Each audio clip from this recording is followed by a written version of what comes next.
Expand your mind and enrich your world. It's time for another outstanding podcast from ICRT.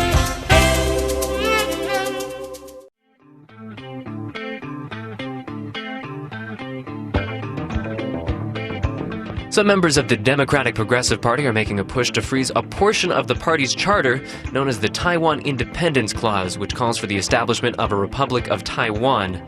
Supporters of the freeze say doing so could help the DPP's chance to become a ruling party once again. However, the push has met a strong backlash from members who argue that pushing for an independent Taiwan is central to the party's character. Last week, a motion to freeze the clause failed to make any progress at the party's Congress. To help us understand the clause and the controversy surrounding it, we're joined by J. Michael Cole. He's the editor-in-chief of Thinking Taiwan, an online source of news and analysis about Taiwan, which is part of DPP Chair Tsai Ing-wen's Thinking Taiwan Foundation. Michael, thanks so much for joining us. Thanks for having me again. Help us understand this. What does the Taiwan Independence Clause mean, and how would it be different from any kind of resolution that would replace it? Well, the Taiwan Independence Clause, as we know, is part of the DPP Charter, and to make things very simple, it calls for the eventual establishment of a Republic of Taiwan, which would be a de jure independence for Taiwan. Now, this is a part of the Charter that is there, but is not necessarily something that people are actively thinking about or trying to act upon. It is part of the Charter. It is an ultimate goal. It is part of the ideology of the founding fathers of the party, if you will. But in many ways, practical considerations have made it so that the DPP, either when in opposition or when in government, has had to, in many ways, make an abstraction of the actual language of the Independence Clause and still work towards achieving that goal, but indirectly so. So this is not an active policy, if you will. Many have said that the policy that is currently in place is a resolution that was put in place in the late 90s, the resolution on Taiwan's future. That policy is calling for a referendum of Taiwan's people to determine Taiwan's future. So what would be, in practical terms, what would be the difference between these two policies? Is there a practical difference between the two? Well, the 1999 resolution has the referendum element, but then again, holding a referendum, as we know in Taiwan, is actually extremely difficult under current regulations. The DPP already faced a bit of a backlash when it was in office, when it proposed referenda on a number of issues, not only from Beijing, but unsurprisingly from Washington, D.C. as well. So even if the 1999 proposal has a bit more practicality to it, in reality, this again becomes something that is very difficult to implement because A, there is a lack of consensus within Taiwan in terms of declaring actual independence, and B, as I just mentioned, holding a referendum itself is very difficult. So yes, the 1999 proposal has a few more practical building blocks. However, it remains as difficult to implement those. It's a bit less abstract, but again, it's part of a process rather than an actual policy, because they could not today say, okay, let us hold a referendum, and if it passes, we are declaring independence tomorrow. The context is too complex right now, and they would not be able to achieve this. The people that I've spoken to, they talk a lot about that they don't want the issue to be the naming of Taiwan, because the Taiwan Independence Clause, it's calling for the establishment of a Republic of Taiwan. So do you think that one of the reasons that people are so reluctant to give up on this clause is because of the naming issue itself? They don't want to give up on the idea of having a Republic of Taiwan rather than a Republic of China? Well, at some point, I'm pretty sure that whoever agrees to keeping the clause, or whoever agrees that Taiwan is already independent, ultimately would prefer it being called the Republic of Taiwan rather than the Republic of China. However, for the time being, again, conditions being what they are in terms of lack of international support and relations with China and all that, the lesser of two evils, if you will, is to for the time being go by the name Republic of China. So now let's get into a little bit more what's behind the push, what people who are hoping for this freeze are hoping this would accomplish. I spoke with a few of the people who put forward the proposal to freeze the clause. One of those was Teng Chen-yuan. He served as a Mainland Affairs Council vice minister during the Chen administration and is now a professor at National Chengchi University. He told me that in his view, Taiwan is already an independent nation and that there is broad consensus within Taiwan that its future should be determined by its people. So he's saying based on that consensus on these more practical issues, worrying about Taiwan's national title is a political liability at this point. If DPP continue to hold the position that Taiwan need to change our national title into Republic of Taiwan through referendum, then people will wonder DPP would change the status quo, and people will also worry about that DPP's policy position might cause some instability across time threat. So this will undermine people's support for DPP in the future, particularly in 2016 when DPP would like to run the presidential election. Then this might be a very negative effect. How pivotal do you think this is? Is calling for independence or not calling for independence, is this something that could really make or break an election? Well, calling for independence certainly would. Having the clause remain in the charter is something else altogether. I mean, even if it remains in the charter, a DPP that comes back into office in 2016 would not, given the context, declare or call for independence, let alone hold a referendum on the issue. So in terms of its impact on the elections, it's in my view, it's irrelevant. Whether the clause is there or not will have very little impact on national level elections, even less so on local elections. So you think that this clause issue is not something that voters are going to be watching closely? It's a non-issue in my book. The only way it can have an impact on the DPP's chances of winning in the election is if that issue succeeds in splitting the Taiwan administration. This is pitting the deep green DPP supporters against a majority of DPP members and supporters for whom the independence clause is again a non-issue, because in their understanding, Taiwan is already an independent country.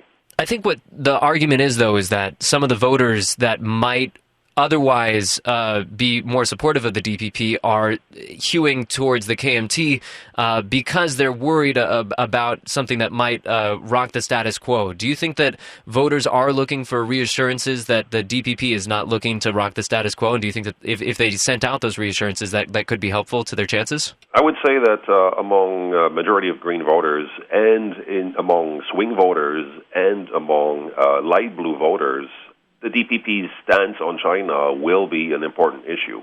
But once again, it's not whether the clause remains in the DPP charter that will have an impact on their voting decision. It is contingent on the DPP's ability to formulate and propose policies on China that are appealing to those people and that are also appealing to Taiwan supporters overseas and appealing to a certain extent to the people in Beijing. It's not a couple of words in the DPP charter that decides whether voters will vote blue or green come 2016. It is, once again, Taiwan administration's ability to propose a viable, sustainable China policy. Well, can you talk about that a little bit? What other efforts are in the works currently to develop and maybe progress the DPP's China policy? Well, I mean, this has been ongoing. This is not something that makes the news because it is rather controversial. But in recent years, behind the scenes, we have seen an increase in the frequency of exchanges between Chinese officials, Chinese academics, and their counterparts here in Taiwan. I mean, through her foundation, Dr. Tsai Ing-wen has, over the past 2 years, invited a number of academics and thinkers and business leaders from China to come to Taiwan to give presentations, to learn about the DPP, learn about Taiwan, and hopefully learn from their counterparts here in Taiwan. So this is a dialogue. This is a getting to know each other that has been going on. We can call it track 1.5, if you will. And this also stems from the recognition, I believe, in Beijing that it is not unlikely that in 2016 we might see a return of the DPP in the presidential office. So the Chinese, being practical as well, are aware that they need to reach out to the DPP and establish connections with them. Of course, as we've already alluded to, there is quite a bit of opposition to the push to freeze the clause. I spoke to one person who opposes the clause, Tainan City Councilor Chen Chao-lai, to hear why he thinks the clause should stay. If the DPP gives up the Taiwan independence clause, this is equivalent to living under the one China policy. For me, this would mean the party will no longer have its ideals. In terms of independence, I wouldn't say Taiwan is an independent nation yet. That goal is still a long ways away. Tsai Ing-wen made it clear that she did not want the recent party congress to be a venue for discussing the clause, so clearly not very supportive herself of freezing the clause. Where do you think this is going to go at this point? Do you think that the move to freeze this clause is going to be something that's going to gather steam, or has it already kind of petered out? My sense is that it will peter down. It is being fueled by pendulum media, and it is being fueled by certain factions within the DPP that are not very supportive of Tsai Ing-wen as chairperson. Hopefully, those people will realize, at least those people within the Green camp will realize that there needs to be a coming together rather than a further splitting apart of the party. They need to be able to work together and reach consensus. Otherwise, their chances of winning in 2016 are going to be very slim. Now, in terms of the actual opposition within the DPP, again, we need to understand that the opposition or the very vocal opposition to freezing the clause is a relatively small share of the overall party and supporters, or the deeper Greens. So broadening the discussion a little bit to take on what this could mean for cross-strait relations, and going back to Professor Tung Chen-Yuan, he also told me that he believes that the DPP needs to be more engaged with China in order for there to be substantive advancements in cross-strait relations. And he told me that the first step will be bringing the DPP and KMT's policies on cross-strait relations closer together. DPP and KMT need to build consensus, need to compromise with each other. Otherwise, there will be no any bargaining chips for Taiwan to proceed in negotiation on political issues with China. And there will be no possible to maintain a long-term prosperity and peace across Taiwan Strait. You've already said pretty unambiguously you don't think this clause is a real issue. So it sounds like you would probably say that getting rid of this clause wouldn't really do a lot to bring the DPP and the KMT closer together on their China policy. Absolutely. This is just language. What truly matters is the actual policy decisions that are being made by both sides. So do you think that there is a push within the DPP to work with the KMT to build the kind of consensus on cross-strait relations that Professor Tung is talking about? The DPP, like the KMT, is not a monolithic organization. Yes, there are people within the DPP who are keen on working with their counterparts in the KMT in formulating China policies that would be appealing and viable to the majority of voters. Now, there are others, again, on both sides of the political spectrum, who are still very much engaged in zero-sum or scorched earth politics when it comes to the KMT, and the only thing that they really, really look at are the next elections, whether they're a local or national level. Hopefully, at some point, cooler heads will prevail, and people from both the DPP and the KMT will be willing to sit down and fashion policies that will appeal to the majority of voters in Taiwan, and that will also make sense for their supporters overseas and to appoint decision makers in Beijing as well. It is my fondest hope that members of both main parties in Taiwan will at some point be able to do so, because otherwise keeping Taiwan divided the way it is right now politically is only to Beijing's advantage. If freezing this clause is not the way forward to extend that kind of dialogue with the KMT, what would be the issues that the DPP could work on?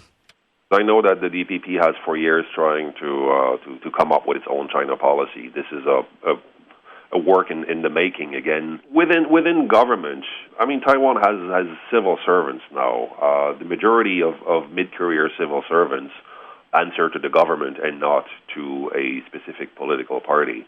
And there are good people, both within the KMT and good people within the DPP. Unfortunately, on both sides, what I like to call dinosaurs, that is, people who should have retired years ago but unfortunately remain active, are keeping the whole political process. They're hijacking the entire political process, which makes it extremely difficult for, I would say, more rational actors to get together and work together to truly create policies that would be beneficial to Taiwan. Right now, because of those lingering voices, it's very, very difficult for those two parties to work together. And as I said, I used the term zero-sum earlier, and this is still, unfortunately, the state of politics in Taiwan. And as long as this prevails, it will be extremely difficult for those two parties to work together. This issue that you're talking about of having a certain amount of calcification of the process, is this an issue that extends to both parties? Well, it certainly does. And to backtrack a little bit, I mentioned the dinosaurs earlier. I do not want to create the impression that there are only dinosaurs within the DPP. The KMT faces it's a very, very similar problem. And what we have observed in the past 2 years or so as well is that while there are party members and government officials who I'm convinced would be willing to work with the DPP in creating policies on China. But the problem is right now, given President Ma Ying-jeou's fixation on his legacy, any individual in the KMT right now who proposes doing that will face a tremendous backlash and could, as we have seen in the past few months, even face fines or expulsion from the party. And we certainly saw that with some KMT legislators who were willing to sit down and work closely with the DPP, even on the cross-strait services trade agreement and on the nuclear energy issue. But unfortunately, what we are seeing right now within the KMT is a what I would call a quasi-internal authoritarian system where those voices are completely snuffed out. At this point, would you say that there are substantive wedge issues in policy between the two parties, or does it mostly break down to what you're talking about? It's more a breakdown in how the system as a whole works? Well, there's no doubt that the DPP's approach would call for a more careful way of dealing with China. But there is a clear understanding, with the exception of a few very conservative, deep green voices within the DPP, that you cannot ignore the elephant in the room. You have to deal with China. You have to conduct business with China. But that being said, I do believe that the DPP would want to be a little more careful, and that might simply be the result of the business sector having closer ties with the KMT. And as we know, business sector is really, really applying a lot of pressure on the government to open up different sectors of Taiwan's economy to Chinese investment, and vice versa. So a moment ago, you were talking about how when the two parties are split up, the real winner is China.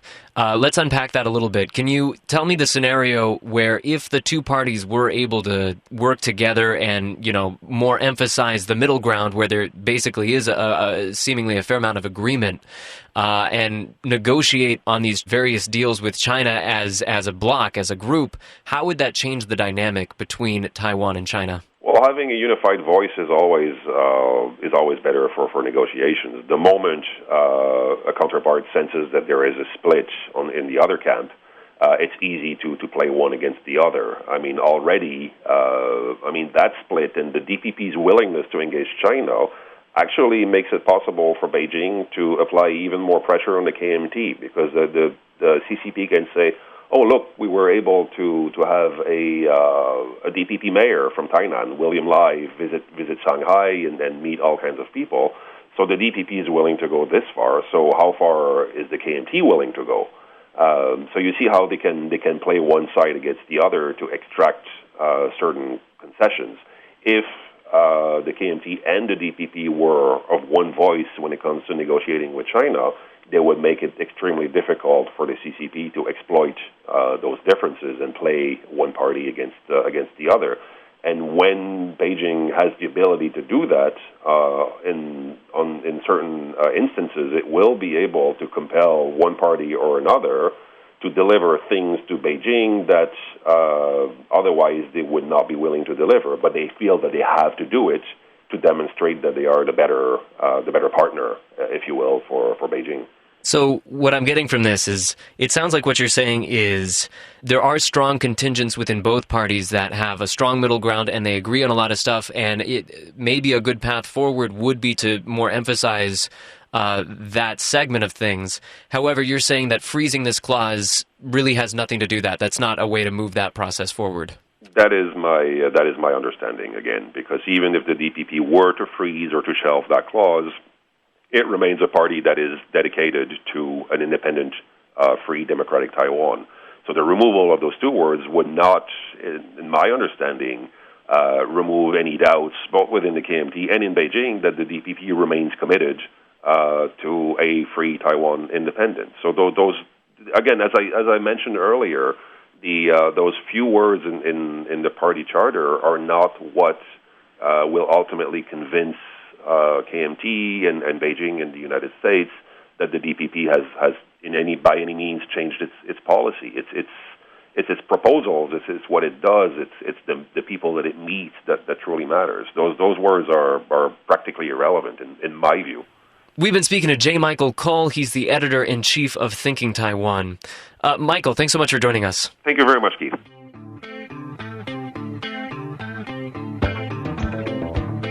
Thanks for listening to Taiwan Talk. As always, we'd love to hear what you thought of today's program. You can leave us a comment on our Facebook page or rate and review Taiwan Talk on iTunes.